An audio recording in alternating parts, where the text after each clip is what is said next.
അമ്മ മെലിഞ്ഞു പോയിരുന്നോ? അമ്മയുടെ ദേഹം ശോഷിച്ചു പോയിരുന്നുവോ?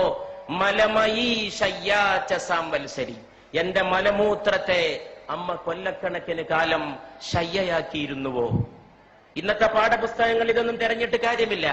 ഇന്നത്തെ വിദ്യാഭ്യാസത്തിൽ A+B all square is equal to A square plus B square plus 2AB എന്ന് പഠിപ്പിക്കുന്ന തിരക്കിൽ അമ്മയാരെന്ന് പഠിപ്പിച്ചു കൊടുക്കാൻ ഒരു സംവിധാനവുമില്ല.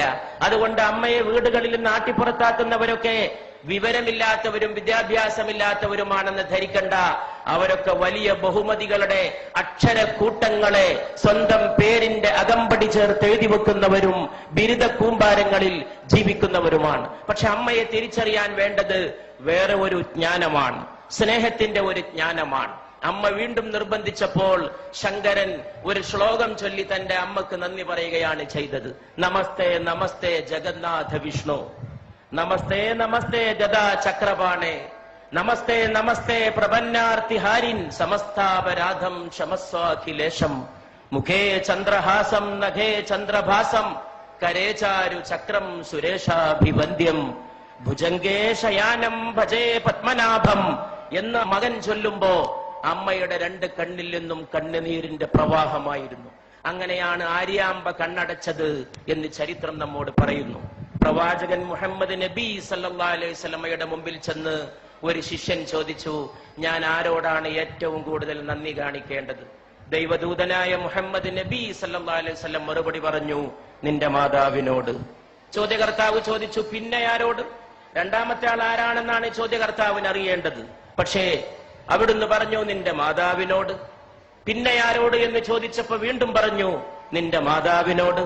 നാലാമതും ചോദ്യകർത്താവ് ആവർത്തിച്ചു, ഇനി ആരോടാണ് നന്ദി കാണിക്കേണ്ടത്? അപ്പോൾ പറഞ്ഞു, പിതാവിനോട് എന്ന്. 3 വട്ടം മാതാവും 4ാമത് മാത്രം പിതാവ് പോലും കടന്നു വരുന്ന വ്യാഖ്യാനമില്ലാത്ത, വർണ്ണിക്കാൻ കഴിയാത്ത സുഹൃതത്തിന്റെ പേരാണ് അമ്മ എന്ന് പറയുന്നത്. ഒരു കുഞ്ഞ് ജന്മം പ്രാപിച്ച് കുഞ്ഞിനെ അമ്മ മടിയിലിരുത്തി കുഞ്ഞിന്റെ ചുണ്ടിൽ, നമ്മുടെയൊക്കെ ചുണ്ടിൽ ആദ്യത്തെ ദാഹം വൈദ്യുതി തരംഗം പോലെ ത്രസിക്കുമ്പോൾ, അതൊരു ഇലക്ട്രിക് വേവ് പോലെയാണ്. ആദ്യത്തെ ദാഹം, ആ ആദ്യത്തെ ദാഹം വൈദ്യുതി തരംഗം പോലെ നമ്മുടെ ചുണ്ടിൽ ത്രസിക്കുമ്പോൾ മാതാവ് തന്റെ നെഞ്ചത്തെ അമൃത കുംഭങ്ങളോട് തന്റെ മോനെ ചേർത്ത് പിടിക്കുന്നു. ചുണ്ടിന്റെ വൈദ്യുതിയുടെ ആദ്യ ദാഹം ത്രസിക്കുന്ന ആവേശത്തോടെ മാതാവിന്റെ ശരീരത്തോട് ചേരുമ്പോൾ അമ്മയുടെ ശരീരത്തിന്റെ ഓരോ സിരകളും ചേർന്ന് പാടുന്ന ഒരു സംഘഗാനമുണ്ട്. നീ അമ്മയാണ്, നീ അമ്മയാണ്, നീ അമ്മയാണ്. ഞാൻ വിശ്വസിക്കുന്നു ഈ ലോകത്തെ ഏറ്റവും വലിയ കലാമുഹൂർത്തം ആ സന്ദർഭമാണ്. The best artistic moment of human life, മാനവ ജീവിതത്തിന്റെ ഏറ്റവും ഉത്കൃഷ്ടമായ കലാമുഹൂർത്തം. അത് അമ്മയ്ക്ക് മാത്രം വശമുള്ളതാണ്. അതാർക്കും അവതരിപ്പിക്കാൻ കഴിയില്ല. ആ അമ്മയെ ആട്ടിപ്പുറത്താക്കുമ്പോൾ ഈ ലോകത്തെ ഓരോ മനുഷ്യനും ചിന്തിക്കാൻ കഴിയട്ടെ, 9.5 മാസത്തോളം നീ നിന്റെ മാതാവിന്റെ ഗർഭാശയത്തിൽ കഴിഞ്ഞ സമയത്ത് നിന്റെ ശരീരത്തിന് വേണ്ട ഊർജം നൽകാൻ, ആഹാരം നൽകാൻ അമ്മയുടെ ശരീരത്തിൽ നിന്നൊരു കേബിൾ വയറിട്ട് നൽകിയിരുന്നു നിന്റെ ദേഹത്തേക്ക്. ആ കേബിൾ വയറിലൂടെ നിനക്ക് ആഹാരം നൽകിയിരുന്നു, അന്നം നൽകിയിരുന്നു.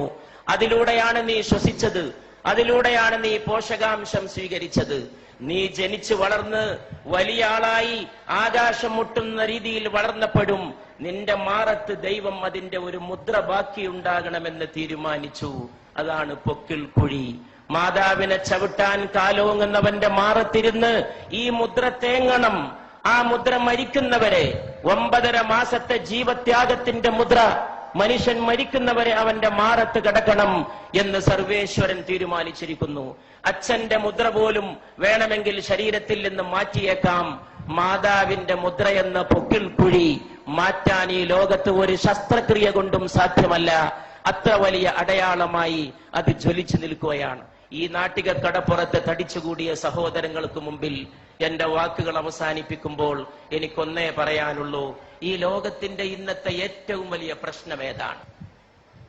ഒരുപാട് പ്രോജ്വലമായ കലാമുഹൂർത്തങ്ങൾ നമ്മുടെ നാടിന് സമർപ്പിച്ച് ഈ നാടിന്റെ കലാഹൃദയത്തെ ത്രസിപ്പിച്ച മോഹൻലാലിന്റെ സാന്നിധ്യത്തിൽ, സത്യൻ അന്തിക്കാടിനെ പോലെ ഒരു നിമിഷത്തെ സ്നേഹത്തെ ഒരു യുഗത്തേക്ക് പ്രസരിപ്പിച്ച ഒരു തൂലികാകാരന്റെ സാന്നിധ്യത്തിൽ, കേരളത്തിന്റെ ഗ്രാമങ്ങളിൽ മുഴുക്കെ മുഴങ്ങിയ കൈതപ്രത്തിന്റെ സ്നേഹഗാനത്തിന്റെ സാന്നിധ്യത്തിൽ, ഒരുപാട് കുടിലുകളിൽ കഞ്ഞിയില്ലാത്തവന് കഞ്ഞി എത്തിച്ചു കൊടുത്ത് ഒരുപാട് മലയാളികൾക്ക് തൊഴിൽ നൽകിയ, സ്നേഹത്തിന്റെ പുതിയ വ്യാഖ്യാനം തീർത്ത യൂസഫ് അലി സാഹിബിന്റെ സാന്നിധ്യത്തിൽ, ഇവിടെ ഈ മഹാസ്നേഹ സമ്മേളനം സംഘടിപ്പിച്ച, അതിനുവേണ്ടി ത്യാഗം ചെയ്ത എന്റെ പ്രിയ സ്നേഹിതൻ, സ്നേഹത്തിന്റെ പ്രതാപം പോലെ ജ്വലിക്കുന്ന പ്രതാപന്റെ, അദ്ദേഹത്തിന്റെ സുഹൃത്ത് റഷീദിന്റെ, അവരുടെയൊക്കെ സഹപ്രവർത്തകരുടെ സാന്നിധ്യത്തിൽ ഞാൻ ചോദിക്കുന്നു. ഇവിടെ ചോദിക്കേണ്ട ചോദ്യം അതാണെന്ന് വിശ്വസിക്കുകയും അതിന് ഉത്തരം നൽകാൻ ശ്രമിക്കുകയും ചെയ്തുകൊണ്ട്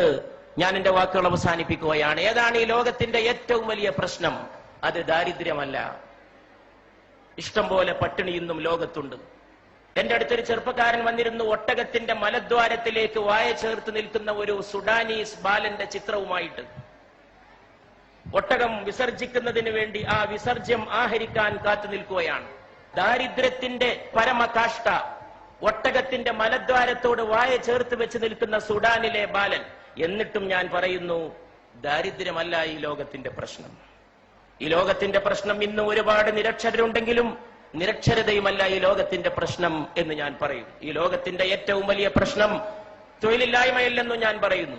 ഈ ലോകത്തിന്റെ പ്രശ്നം സ്നേഹശൂന്യതയാണ്.